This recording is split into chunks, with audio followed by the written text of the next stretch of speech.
Isso. Mateus, capítulo 25, versículos 14 ao 30. Mateus 25, 14 ao 30. A parábola dos talentos. Você certamente conhece essa parábola. Nós vamos tentar aprofundar um pouco mais no conhecimento dela. Mateus 25, 14 até o 30 diz assim: Pois será como um homem que, ausentando-se do país, chamou os seus servos e lhes confiou os seus bens. A um deu 5 talentos, a outro deu 2 e a outro deu 1, de acordo com a capacidade de cada um deles. Então partiu. O servo que tinha recebido 5 talentos saiu imediatamente a negociar com eles e ganhou outros 5. Do mesmo modo, o que tinha recebido 2 ganhou outros 2. Mas o servo que tinha recebido 1 talento, saindo, fez um buraco na terra e escondeu o dinheiro do seu senhor. Depois de muito tempo, o senhor daqueles servos voltou e fez um ajuste de contas com eles. Aproximando-se o que tinha recebido 5 talentos, entregou outros 5, dizendo: O Senhor me confiou 5 talentos, eis aqui outros 5 que ganhei. O Senhor disse: Muito bem, servo bom e fiel. Você foi fiel no pouco, sobre muito o colocarei. Venha participar da alegria do seu Senhor. E aproximando-se também o que tinha recebido 2 talentos, disse: O Senhor me confiou 2 talentos, eis aqui outros 2 que ganhei. Então o Senhor disse: Muito bem, servo bom e fiel. Foste fiel no pouco, sobre muito colocarei. Venha participar da alegria do seu Senhor.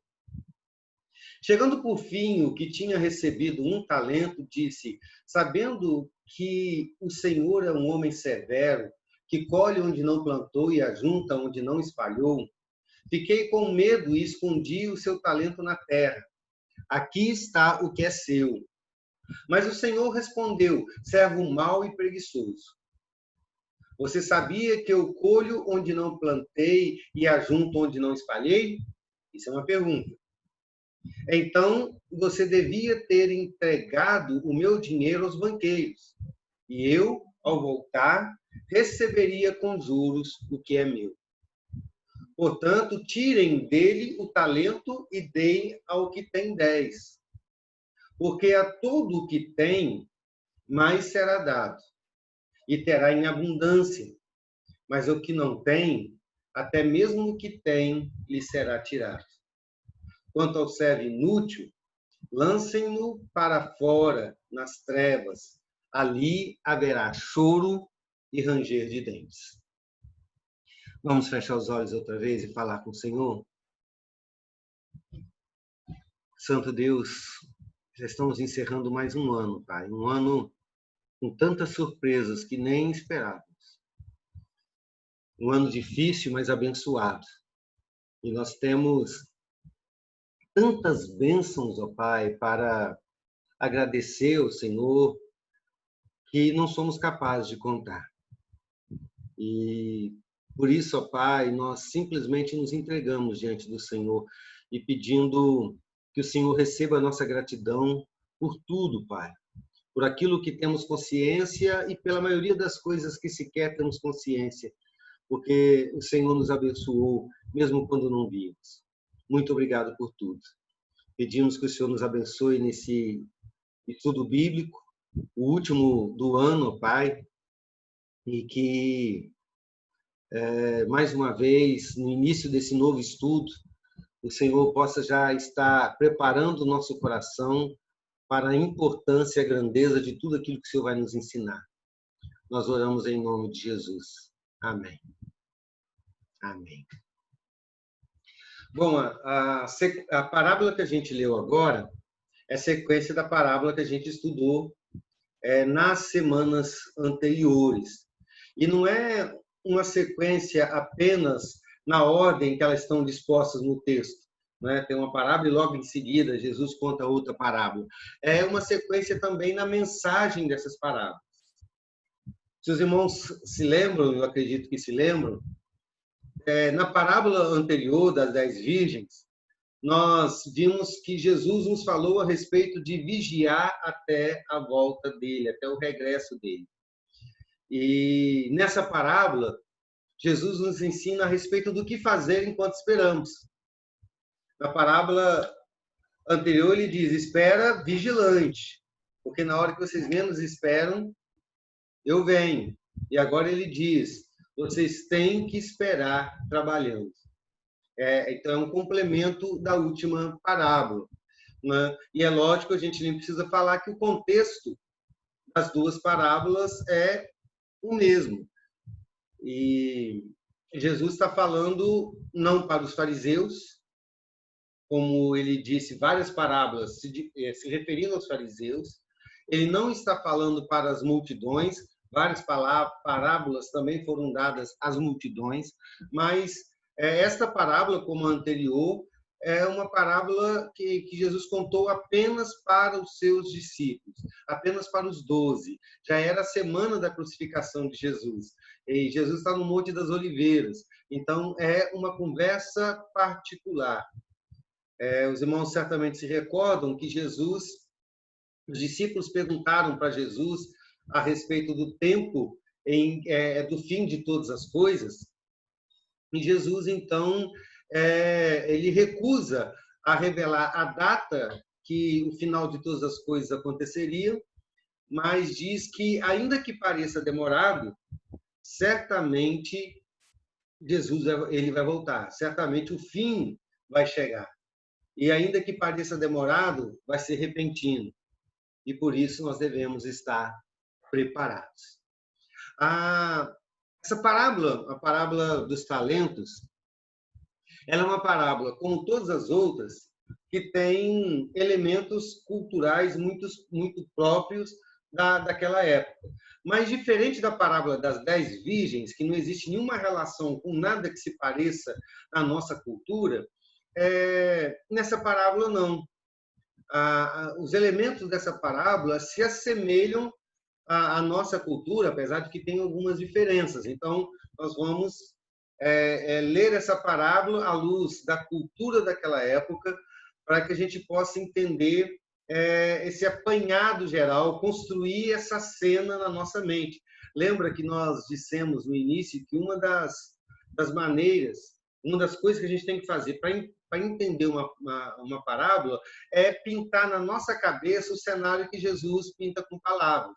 Né? Ele conta uma parábola, ele está contando uma história, né? Então a gente tem que montar toda essa história, todo esse cenário na nossa cabeça, entender como tudo aconteceu na cultura daquela época, né? Para que, tendo a visão do todo, a gente possa entender a mensagem geral da parábola, e entendendo essa mensagem geral, a gente entende, então, a sua mensagem, as suas mensagens específicas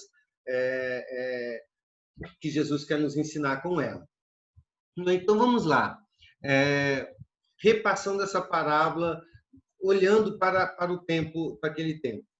A Bíblia fala que essa parábola se trata a respeito de um homem. E se a gente analisar o contexto, nós vamos ver que esse homem era muito rico. Daqui a pouco vocês vão ver por que ele era muito rico. Mas ele era muito rico. Mais rico do que provavelmente qualquer pessoa aqui em Alegre é. Eu não sei da fortuna dos mais ricos de Alegre, mas é possível que esse homem tenha mais dinheiro do que a maioria das pessoas aqui. Inclusive, muitos comentaristas dizem que essa parábola também é uma hipérbole, mas outros discordam. Mas esse homem, muito rico, planejava uma viagem internacional. Ele vai para outro país. E essa viagem seria muito longa. O texto não diz quanto tempo seria essa viagem. Na verdade, ele não avisa para ninguém quanto tempo ele vai demorar, né? E mesmo depois de encerrada a parábola, Jesus não disse quanto tempo ele demorou, mas era tempo o suficiente para comprometer os negócios dele. Então, ele ia ficar muito tempo ausente. Não existia a possibilidade naquela época, lógico, dele fazer uma administração remota dos seus bens, né? Internet, alguma coisa assim, ele não conseguiria fazer, né? Então, você não tinha nem como manter contato com seus funcionários pelo telefone. Se você saiu da sua casa, foi para outro país, acabou, é ficar sem contato até a sua volta, né? Então, o tempo era muito longo e os negócios daquele homem correria risco estando abandonado por tanto tempo assim. Então, o que ele faz? Ele confia a sua riqueza a funcionários de confiança. Você vai encontrar isso no versículo 14. Né? Ele pega alguns funcionários, 3, na verdade, né? E confia a esses funcionários a sua riqueza. Eles se tornaram uma espécie de mordomo administrador da riqueza do seu patrão. Isso era muito comum naqueles dias. Eles recebiam uma espécie de uma autorização legal para administrar os bens do seu senhor como se fossem os seus próprios bens. Então, eles tinham toda a autoridade para vender, para comprar, para fazer tudo que fosse necessário. Qualquer pessoa respeitaria esses funcionários. Alguns comentaristas acham que é escravos, porque era comum acontecer isso com escravos. Outros acham que era empregados assalariados, o que é provável, porque a palavra no grego doulos, ele significa tanto escravo como servo. Mas eles eram mordomos, administradores, legalmente comissionados para esse trabalho. É mais ou menos parecido com um procurador, né? Que a gente pode assinar uma procuração para alguém cuidar dos nossos negócios. Não é? Porém, ele era um procurador com amplos direitos. Né? Ele podia fazer qualquer coisa com aqueles bens, porque tudo que ele fizesse tinha valor legal. Então, esses funcionários, esses mordomos, administradores, tinham uma responsabilidade legal e moral de administrar os recursos do seu patrão como se fossem eles mesmos os próprios donos. Era uma responsabilidade legal, porque ele responderia por isso legalmente, e é uma responsabilidade também moral, porque o seu patrão lhe confiou os seus bens, a sua fortuna. Então, eles deviam ser fiéis ao seu patrão, deveriam ser leais àquilo que recebeu, à responsabilidade que recebeu.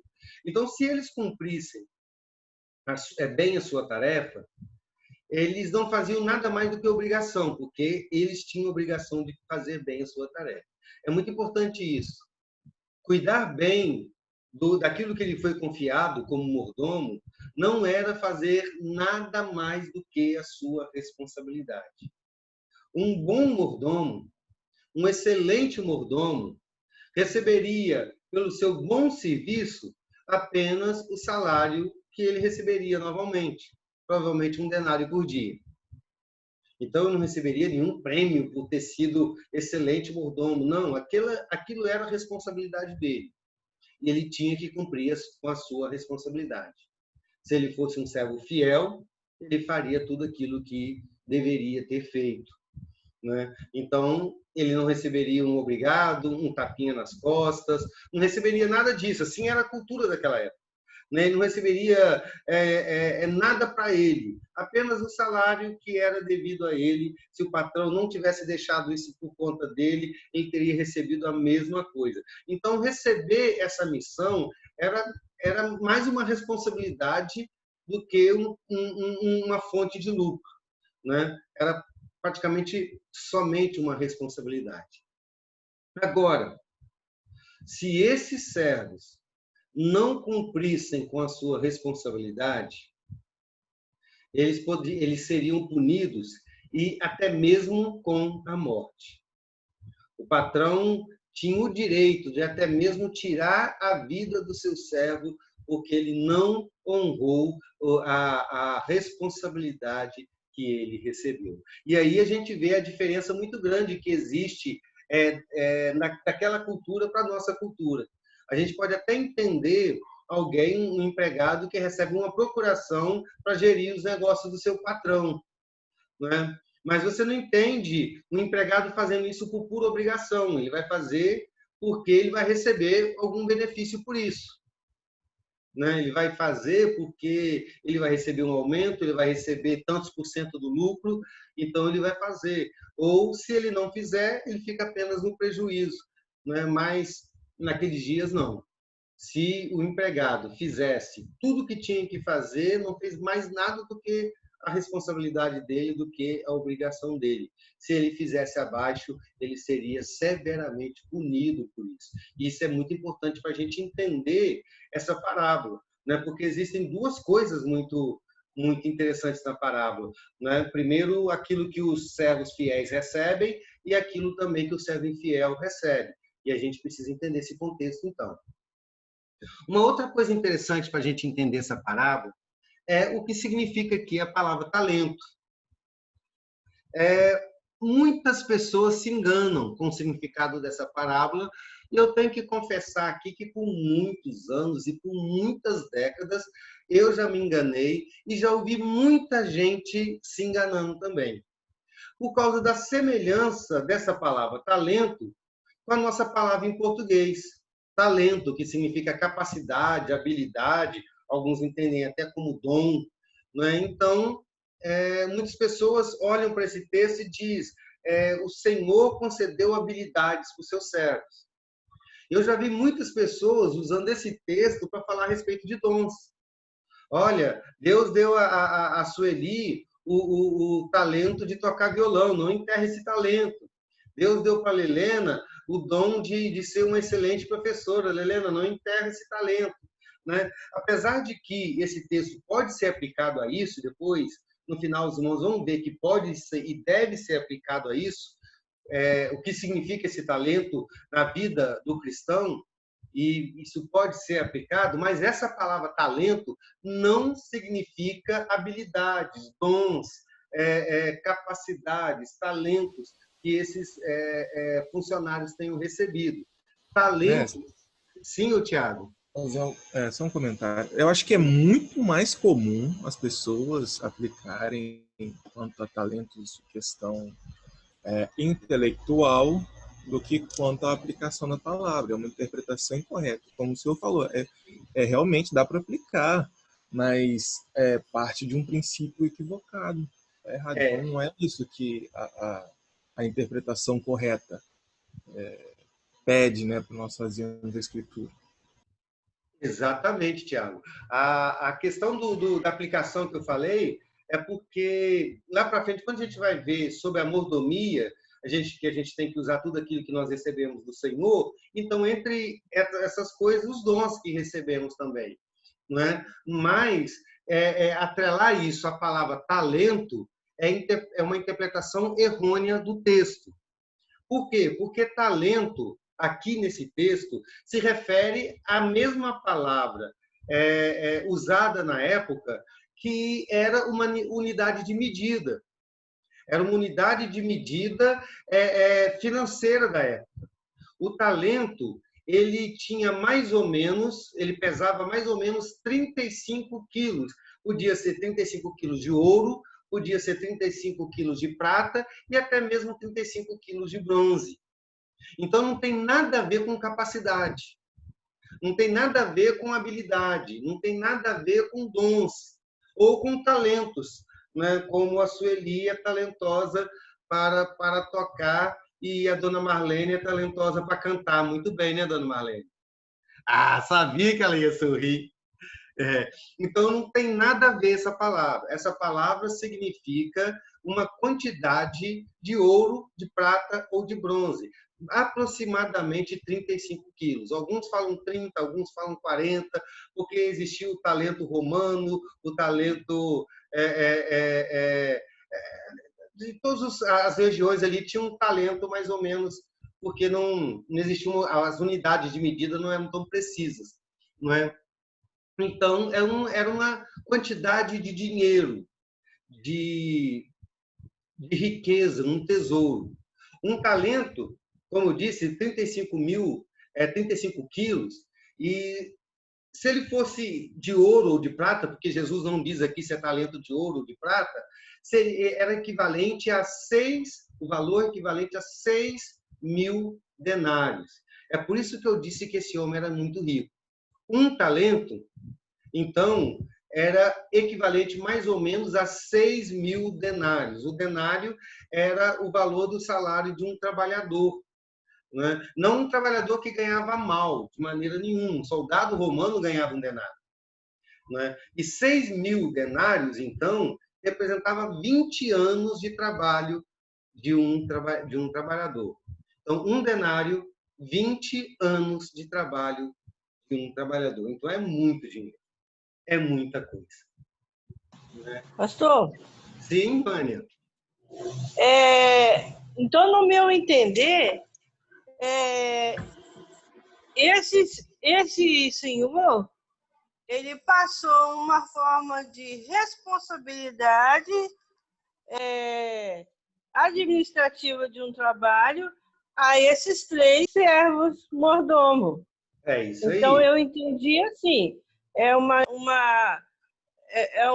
o talento seria uma porção da riqueza dele, que ele possuía, né, da fortuna que ele possuía, a responsabilidade administrativa de trabalhar, de vender, de fazer o que for, a esses servos, então, para ele ganhar outros ou fazer o que for. Entendi assim, então. Exatamente isso, Vânia. E aí faz sentido a parábola. Né? Aí sim, agora eu estou entendendo. Porque senão, como que você, se fosse capacidade, como você vai multiplicar a sua capacidade, o seu dom? Né? Não é disso que o texto está falando. Está falando de multiplicar uma riqueza. Né? Também, então, como que eu vou enterrar no chão lá, fazer um buraco? Mas, inclusive, as pessoas aplicam dizendo, não enterra o seu dom. Né? As pessoas falam a respeito disso. Né? Mas não tem nada a ver com isso o texto. Né? Então, é uma pequena fortuna, uma grande fortuna que o patrão pegou a fortuna dele, ou parte dela, e dividiu entre os seus funcionários, 3 funcionários. E o valor que os servos receberam não foi uniforme. O versículo 15 mostra isso. Né? O valor variava segundo a capacidade administrativa dos seus servos, e isso mostra uma generosidade muito grande do seu senhor. E também a sua perspicácia. Eu estou ficando, a linguagem está ficando mais dura, não estou conseguindo falar a palavra difícil. Mas aqueles que tinham mais habilidade administrativa recebeu mais. Né? O que tinha menos recebeu menos. O que recebeu menos recebeu um talento, que já era muito dinheiro, 20 anos de trabalho, e o que recebeu mais recebeu 5 talentos, 100 anos de trabalho de um trabalhador, um século de serviço. Né? Então, era muito dinheiro. Né? Então, o texto diz no versículo 16 a 18 que o patrão, então, depois de fazer esse arranjo para que os seus negócios continuassem funcionando com a sua partida, ele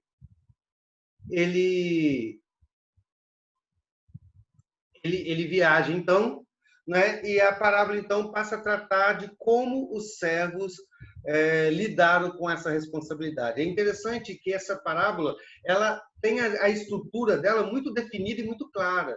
Né? Ela começa com o preparativo da viagem, depois, num segundo momento, ele fala de como os servos lidaram na ausência do seu senhor, e no final da parábola, claramente fala de o que acontece com a volta do seu senhor à prestação de contas. Então, é uma parábola que é bem definida em 3 pontos. Se você quiser depois, em casa, e seria bom você ler, reler, você pode ver muito bem essa divisão. Olha, aqui está tratando do preparativo da viagem, o que ele fez para viajar, como ele comissionou os seus servos para trabalharem com a riqueza que ele tinha. Depois, como eles procederam no período de ausência do seu senhor, e finalmente como foi a prestação de contas. Então está bem definido essa parábola, os pontos dessa parábola, né?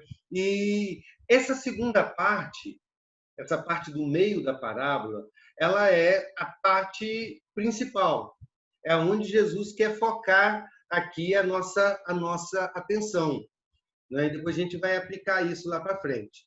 Mas o que o versículo 16 e 17 diz é que, com a saída do patrão, 2 dos 3 servos imediatamente passaram a negociar a riqueza dele. Certo? Comprar, vender, emprestar, investir. E eu acho interessante e muito importante a palavra imediatamente. Se você olhar no seu texto, você vai ver que eles imediatamente começaram a trabalhar ali. Não esperaram um tempo, não curtiram, tipo, eu vou esperar agora descansar, já que o patrão saiu, tirar uma semana de férias, depois eu vou trabalhar quando já chegar mais para frente, né? Quando estiver mais perto da volta dele, eu começo a trabalhar. Não houve isso, porque eles não sabiam quando o patrão vinha. Então, não sabendo se o patrão iria demorar ou não, eles imediatamente começaram a trabalhar para gerar o máximo de lucro possível para o seu senhor. E é importante a gente perceber que essa é uma tarefa muito trabalhosa. Se você estudar um pouquinho a vida, por exemplo, dos grandes empresários, que têm grandes fortunas, de repente a gente olha, vamos pensar num grande executivo da Coca-Cola e pensa que esse homem vive andando de iate por aí, trabalhando 2 horas por dia, porque ele é milionário. De maneira alguma. Se ele está numa grande empresa, esses homens trabalham muito mais do que a gente trabalha. Eles trabalham por volta de 12, 13, 14 horas por dia, alguns homens desses, porque gerir uma grande fortuna é muito difícil. Então, a atividade que o patrão deu para aqueles homens era uma atividade muito trabalhosa. Eles tinham que ficar atentos ao mercado. Eles tinham que ficar atentos também às oportunidades, atentos aos riscos, avaliar as melhores opções de investimento, a viabilidade delas. Eles tinham que criar uma rede de parceiros para fazer negócio, analisar constantemente se o negócio estava dando lucro, se não estava dando lucro, se estava dando prejuízo ou onde estava dando prejuízo. Ele tinha que mudar a estratégia. Aonde estava dando lucro, eles tinham que investir mais, corrigir os erros, contratar funcionários, fazer pagamentos, cobrar funcionários, cobrar devedores. Era uma trabalheira. Era muito mais fácil ser um servo, cumprindo lá suas horas de serviço, né? Bateu o ponto de manhã, saiu à tarde, recebeu o seu denário, do que ter esse peso de responsabilidade sobre seus ombros. Era uma tarefa muito trabalhosa e, além de trabalhosa, muito arriscada. Ele poderia gerar lucro, mas também poderia ter prejuízo. Agora, é importante perceber que para fazer o que esses 2 funcionários fizeram, então, eles precisaram vestir a camisa do negócio do seu patrão como se fosse sua. Porque o lucro do patrão não era seu. Era muito trabalho para dar um lucro para o outro. Mas, por fidelidade ao seu patrão, certo? Eles tinham que vestir a camisa daquele negócio como se fosse seu. Eles não podiam trabalhar por obrigação, mas sim por paixão. Eles tinham que enxergar aquilo não como um emprego, mas como seu próprio negócio. Não é? Então, eles se dispuseram a trabalhar da mesma maneira que o seu patrão trabalharia. Isso é impressionante. Depois a gente vai ver isso daqui a 15 dias sobre a aplicação disso. Mas diz o texto que o terceiro funcionário enterrou o tesouro num buraco. Parece loucura. Mas nós já estudamos lá, quando falamos sobre a parábola do tesouro escondido, que isso era muito comum naqueles dias. Não é hoje, mas era naqueles dias, porque o sistema bancário não era acessível para todo mundo, não era tão protegido como é nos nossos dias. Então, era muito comum as pessoas enterrarem as suas riquezas, os seus tesouros, em lugares escondidos e guardarem aquele lugar para que depois pudesse reaver aquela riqueza em segurança. Né? Escondido, a riqueza não seria achada por ninguém. Então, apesar disso ser uma atitude de precaução, porque era comum se fazer isso, né? Mas a gente fica sabendo no versículo 26 que esse terceiro servo não fez isso por segurança, mas fez por preguiça, por negligência, por desleixo, por indolência, por passividade. Provavelmente ele pensou algo mais ou menos assim: olha, se eu enterrar essa fortuna, e enterrar bem enterrado, de maneira que ninguém ache, eu não preciso fazer mais nada. Enquanto o patrão estiver viajando, eu estou à toa. Enquanto ele estiver viajando, eu posso descansar, eu posso me divertir, eu posso me dedicar ao ócio. Enquanto eu recebo muito bem meu salário de administrador e não dou prejuízo para o meu patrão, porque ele não deu prejuízo, ele não roubou um centavo do seu patrão. Ele não foi desonesto, ele foi preguiçoso. Né? E agora você perceba um detalhe importante dessa parábola, que a gente vai tratar no futuro, é que como é diferente o coração dos dois primeiros servos do terceiro. Os dois primeiros, ao receberem a sua incumbência, eles pensaram primeiramente no seu patrão, no seu senhor. Eles pensaram: eu preciso trabalhar para multiplicar a riqueza do meu senhor, um lucro que seria dele e não meu. O terceiro pensou única e exclusivamente em si mesmo. Eu posso guardar essa riqueza, eu não preciso trabalhar, e quando meu patrão chegar, eu não terei perdido nada do que é dele. Ele não vai ganhar nada com isso, mas também não vai perder. Eu não serei um servo digno de morte, porque eu não perdi a riqueza do meu patrão. Eu a protegi e ela está aqui sã e salva.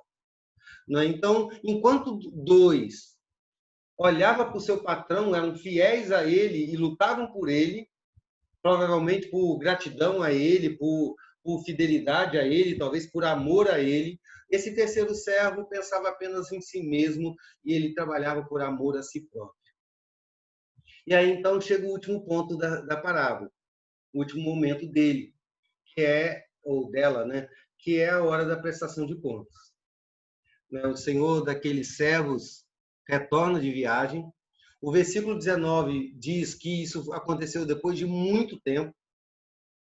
Então, essa é algo que Jesus está repetindo no capítulo 24 e 25 de Mateus. Por várias vezes ele disse que o tempo seria longo, né?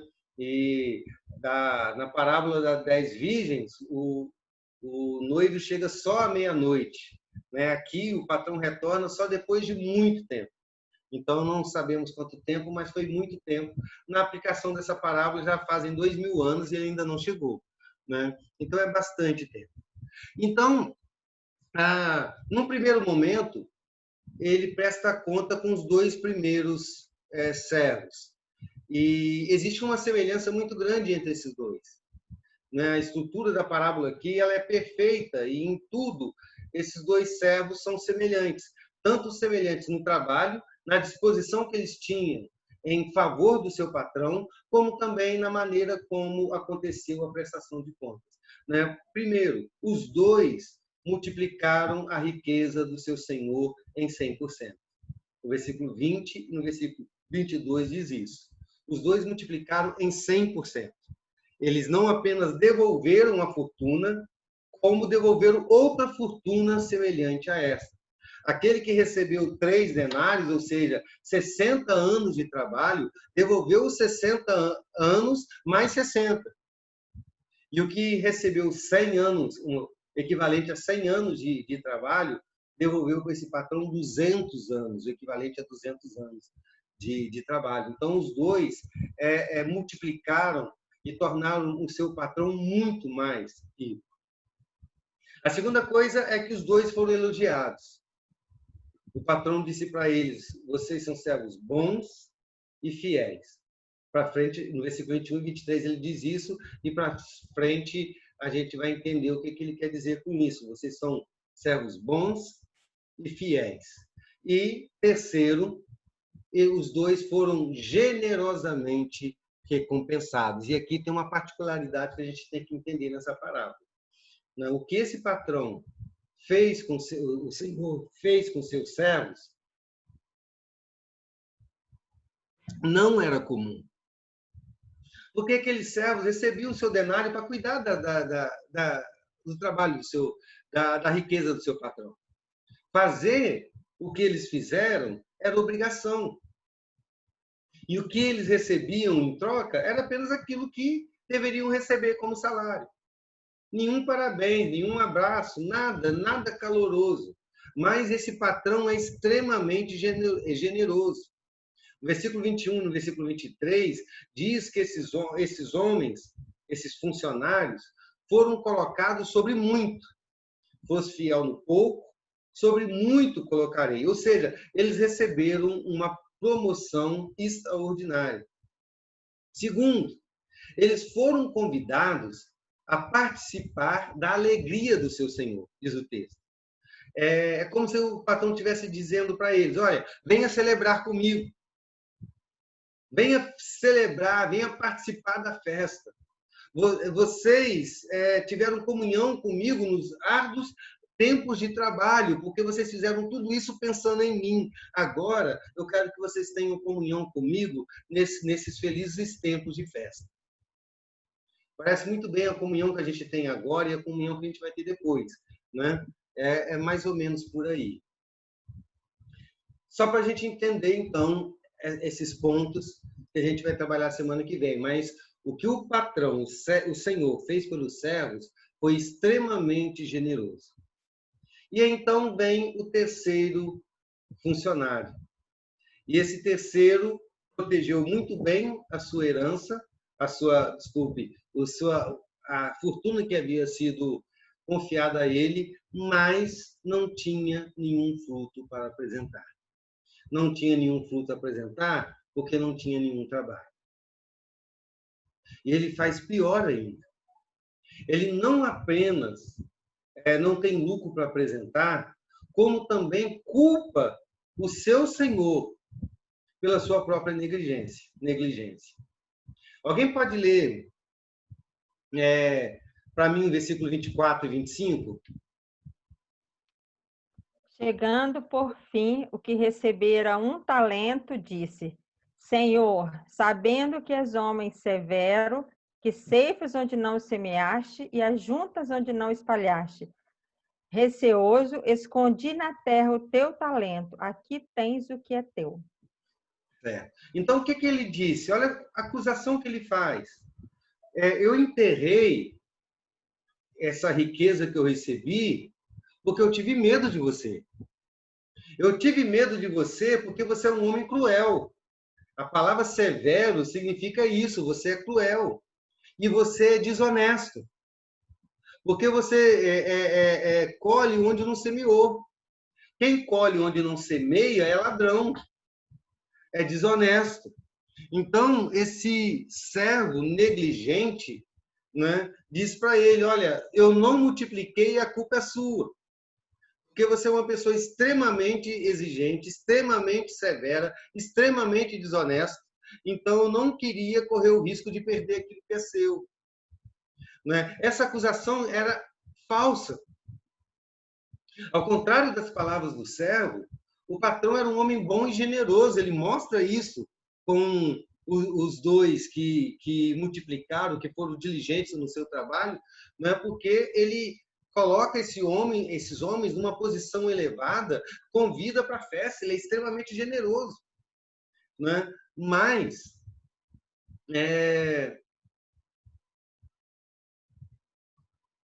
não, mais nada. Ele era extremamente generoso. Então, a acusação que foi feita era uma acusação falsa, extremamente falsa. E qual foi a resposta do patrão? Versículo 26 e 27. Alguém pode ler para mim? Respondeu-lhe, porém, o Senhor: servo mau e negligente, sabias que ceifo onde não semeei e ajunto onde não espalhei? Cumpria, portanto, que entregasses o meu dinheiro aos banqueiros, e eu, ao voltar, receberia com juros o que é meu. Amém. A gente tem que ter cuidado com esses dois versículos, porque, lendo assim, parece que o Senhor confirmou que ele era um servo, um senhor cruel e desonesto, porque você sabia que eu colho onde plantei e ajunto onde não espalhei, né? Mas, na verdade, ele não está afirmando, ele está sendo sarcástico, irônico aqui. Por isso que eu chamei a atenção quando li o texto sobre a vírgula que tem ali.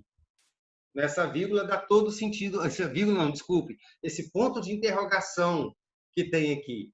Esse ponto de interrogação dá todo sentido para o texto, né? Ele está dizendo, servo mau e preguiçoso. Você sabia, se você sabia que eu colho onde não plantei e ajunto onde não espalhei, então você deveria ter entregado meu dinheiro aos banqueiros e quando eu voltar eu receberia os juros. Ele está dizendo, você além de negligente é mentiroso. Porque se você acreditasse mesmo no que você acabou de falar, na acusação que você fez contra mim, você teria agido diferente. Se você acreditasse que eu sou uma pessoa extremamente rigorosa, se você acreditasse que eu sou uma pessoa desonesta e tão ganancioso que eu colho aonde eu não semeei, né? Então você teria pelo menos aplicado o meu dinheiro no banco para me dar juros. Você fez isso não porque você acreditava que eu sou uma pessoa má. Você fez isso porque você acreditava que eu era uma pessoa boa e que no final das contas não ia dar problema nenhum para você. Se você acreditasse no que você está falando, você sabia que eu iria exigir o lucro. Mas você, além de ser negligente, você é mentiroso. É mais ou menos isso o que o Senhor diz para aquele servo. Então, a consequência de tudo que ele fez, não apenas a sua negligência, mas a sua infidelidade, é que o patrão, então, o deprecia, o critica, você é mau e preguiçoso, e não apenas tira dele aquilo que havia recebido para administrar, então ele fica desempregado, como também o lança fora nas trevas e nos ranger de dentes. A questão de lançar fora é tirar ele da festa, tirar ele da propriedade, abandoná-lo. Você não tem parte comigo. Essa frase é enigmática, mas a gente vai tratar dela também no futuro. Então, queridos, já partindo para o final do nosso passeio por essa parábola, a punição, se você olhar bem para esse texto, você vai perceber que a punição para ele não foi dada por causa da falta de lucro. E nem a recompensa foi dada para o outro por causa do lucro. A punição foi dada para ele pela falta de caráter e pela negligência como servo. Isso é um ponto muito importante. Você foi preguiçoso e você foi negligente. Então, você está fora. Você não vai ser mais o meu administrador, você não vai ter mais parte comigo, você não vai ter comunhão comigo, você está apartado da minha festa, você vai, eu te abandono para as trevas. Você não tem caráter, eu não tenho parte com você. Então, esse é o ambiente da parábola. Se a gente, então, analisa dentro da cultura da época, sabendo o que significa um talento, sabendo qual era o costume da época, sabendo o que esses homens fizeram, tanto os diligentes como o negligente, sabendo o peso da palavra desse servo negligente, o peso da acusação que ele fez contra o seu senhor e o peso da palavra do seu senhor, dizendo, além de tudo, você está mentindo, porque você não acredita naquilo que você está falando a respeito de mim, você está querendo se justificar, não se arrependeu do seu erro. Né? Então, baseado em tudo isso, né? Entendendo tudo isso, a gente vai estar pronto para estudar a parábola daqui a 15 dias. E se você se esquecer de tudo que a gente viu, é só ouvir de novo o estudo, né? E relembrar, avivar na mente todos esses pontos importantes, ou você pode fazer melhor. Não deixe, já acabou que você já lê essa parábola, relembrando de todos esses pontos. E aí você lê todos os dias até a gente voltar. Eu tenho certeza que você já não vai esquecer mais de todos esses pontos culturais dessa parábola. Ok? Alguma pergunta? Um comentário?